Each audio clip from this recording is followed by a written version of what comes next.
Muchas gracias, señor presidente, compañeras y compañeros senadores. Interesantes, sin lugar a dudas, las preguntas que han venido a formular distintas compañeras y compañeros que están a favor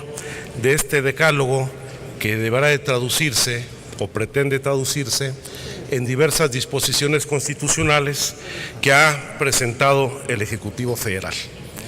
Sin embargo, creo que las preguntas que se han formulado no son las correctas, porque deberíamos de partir de reconocer que la crisis por la cual está atravesando nuestro país es una crisis que atraviesa a los tres poderes federales, a los tres órdenes de gobierno, a los partidos políticos y a un sector muy vasto de la sociedad mexicana. Nuestro país vive una crisis de descomposición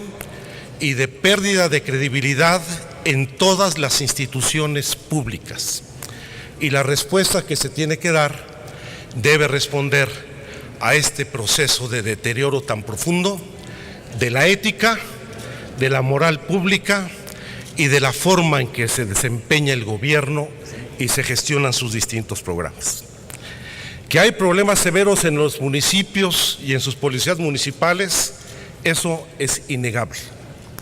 Que ahí se han expresado de manera muy nítida, como el caso de Iguala, de Cocula, de Chilapa, de Tlatlaya, de Lubianos, de Tejupilco, de Apatzingán, de muchos municipios, la profundidad de esta crisis y el nivel de descomposición que existe, sí.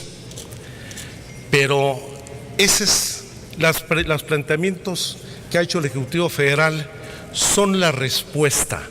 para resolver esta situación. Yo creo que no. Efectivamente, el municipio siempre lo quieren presentar como el patito feo y el responsable de todas las crisis y de todos los problemas del país. Que hay un problema de inseguridad, hay que hacer un mando único. Que hay un problema de mal manejo de recursos y endeudamiento por parte de los gobiernos estatales, hay que controlar a los municipios su endeudamiento.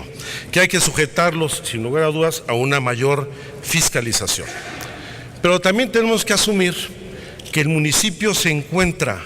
en una contradicción permanente desde hace muchos años en lo que representa el enorme desprecio institucional al que se ve sometido por la autoridad estatal y la autoridad federal, y al mismo tiempo por la incapacidad que tiene para atender el reclamo de los ciudadanos para acceder a los servicios básicos mínimos, incluidos en el tema de la seguridad. Y ahí, evidencia de esta debilidad deliberada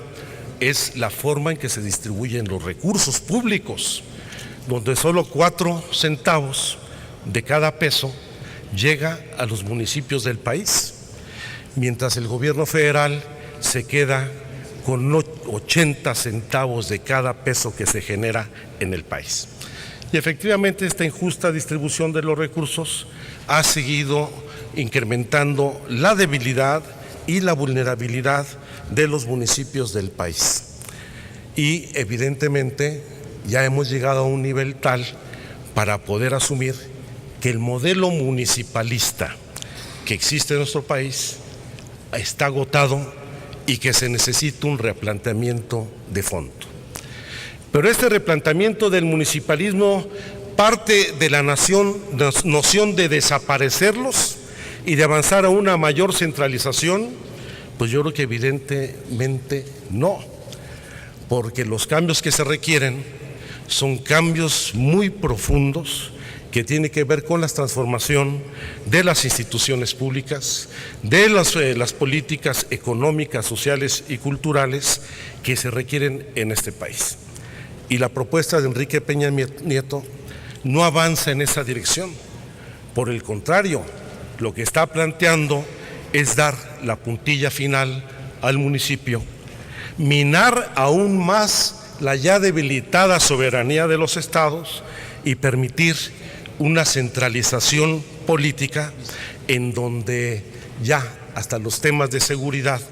por la sola presunción de un funcionario, les va a permitir no ejercer el mando único, sino tener el control de las policías estatales o solicitar al Senado la disolución de la autoridad municipal. Bueno, resumiéndolo en dos frases, ya acabaron con el pacto social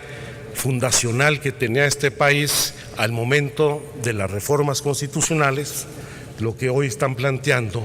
es acabar con el pacto federal que nos constituyó en una república federal representativa. Y para ello basta ver las iniciativas que se nos han presentado por parte del Ejecutivo al Senado. Una iniciativa en la que se pretende facultar al Congreso para expedir una ley contra la infiltración del crimen organizado en las autoridades municipales, incluyendo la hipótesis de disolución del ayuntamiento. Desde ahí partimos mal en el diagnóstico. Lo dijo el senador Roberto Gil, efectivamente los vínculos con la delincuencia organizada ya están tipificados como delito, pero el problema de este país no es el nivel de infiltración del crimen organizado solo en las autoridades municipales, sino también en las autoridades estatales, en las autoridades federales, en los cuerpos de seguridad pública e incluso en las corporaciones que representan las Fuerzas Armadas del país. Este es un problema de descomposición política más profundo que no se queda en el ámbito municipal y en todo caso deberíamos de discutir una ley general para combatir la infiltración del crimen organizado en todos los órdenes de gobierno, en todas las instituciones públicas, incluidos los organismos autónomos e incluso la infiltración en los partidos políticos, de la que lo que ha dado cuenta los hechos de Iguala, de Tamaulipas, de Michoacán, del Estado de México, y que por mucho ruido que se ha hecho, no ha habido respuestas contundentes para castigar a ninguna de las autoridades responsables. Y sería mejor que en lugar de estar haciendo anuncios espectaculares, de convertir el teléfono 066 en el 911, de convertir la cédula el registro único de población en una cédula de identidad, mejor se tomara con firmeza una decisión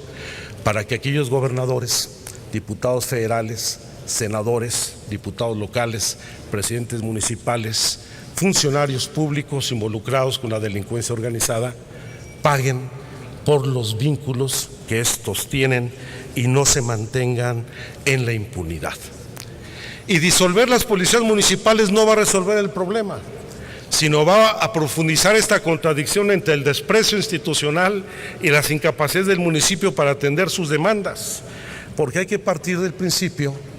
de que el que tiene el mando, manda, y la autoridad goza de dos monopolios de manera exclusiva para poder ejercer sus atribuciones: el monopolio en la aplicación de la ley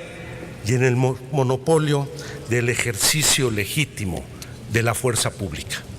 Y en el momento que se le reste esta facultad al municipio, no solamente dependerá de la buena relación o de la disposición que tenga el gobierno del Estado, sino de los mecanismos que pretende hoy inducir el gobierno federal contra nuestro federalismo. Porque en esta prometida ley contra la infiltración del crimen organizado en las autoridades municipales, bastará la presunción, el hecho de que exista algún indicio para que el fiscal general, a través del secretario de Gobierno, le solicite al Senado de la República pues la disolución del ayuntamiento. Que por cierto, ni siquiera eso hizo bien quien presentó la iniciativa. No se disuelve el municipio, se disuelve el ayuntamiento, que es el órgano de gobierno, y tampoco se define como delito el vínculo con el crimen organizado, porque lo que tipifica la ley son los vínculos con la delincuencia organizada. Eso viene mal en las iniciativas, pero basta el indicio para suplantar la facultad que hoy tienen los congresos del Estado, de los estados, para poder disolver alguno de los ayuntamientos. Y esto va en demérito de la autonomía de los estados, va en demérito de las facultades de los congresos locales, y ahora la presunción del fiscal, con el apoyo de la Secretaría de Gobernación y una mayoría aquí, pretende imponer los gobiernos municipales en donde presuma haya o no pruebas que tengan algún indicio. No hay seguridad jurídica, no hay un debido proceso, y la discrecionalidad con la que se puede aplicar esta medida, sin lugar a dudas, tendrá de aplicarse un enorme uso de carácter político. Plantean también en este esquema de rediseño de facultades, competencias y concurrencias entre la Federación y las entidades federativas nuevas disposiciones en los códigos penales. Ya ni siquiera un código penal único, que fue lo que discutimos aquí en el periodo de sesiones anterior,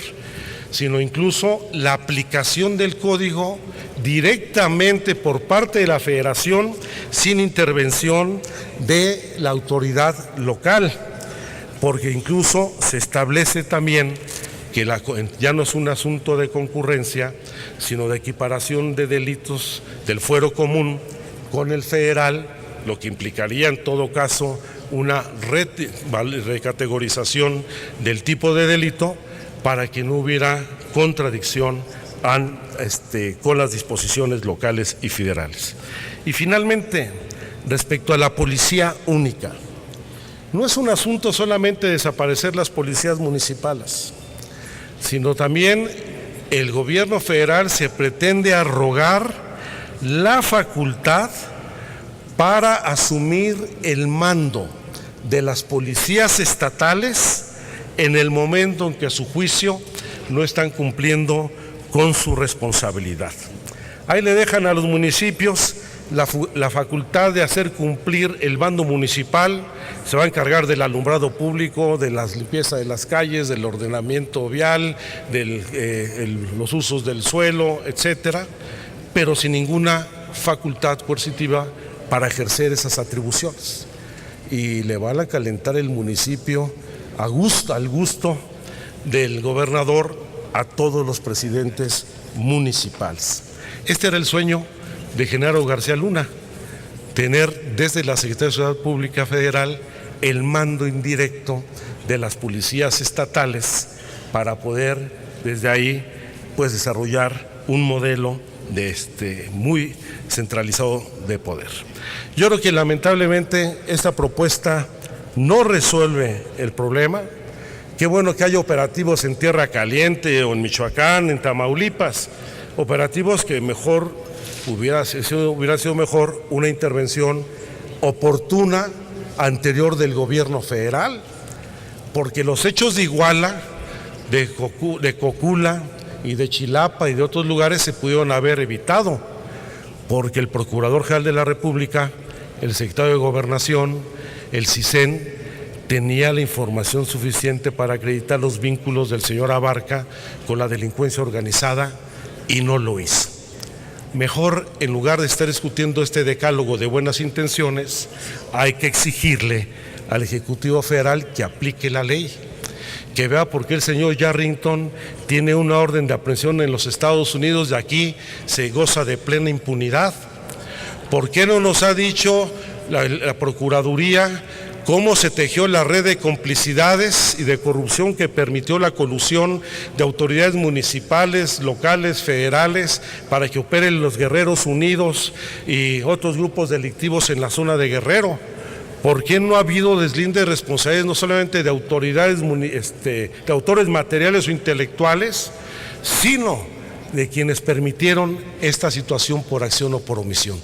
Sería mejor que hubiera una rectificación de fondo, se acabe con la impunidad y la corrupción que existe, en lugar de ir generando mayores contradicciones en un esquema centralizado que nos está conduciendo a la disolución del pacto federal que había originalmente dado lugar a nuestra nación. Por eso creo que hay que discutir esto con más cuidado. Debería regresarse esta iniciativa al Ejecutivo Federal para que podamos hacer una discusión en serio y no estar discutiendo muchas ocurrencias. Gracias.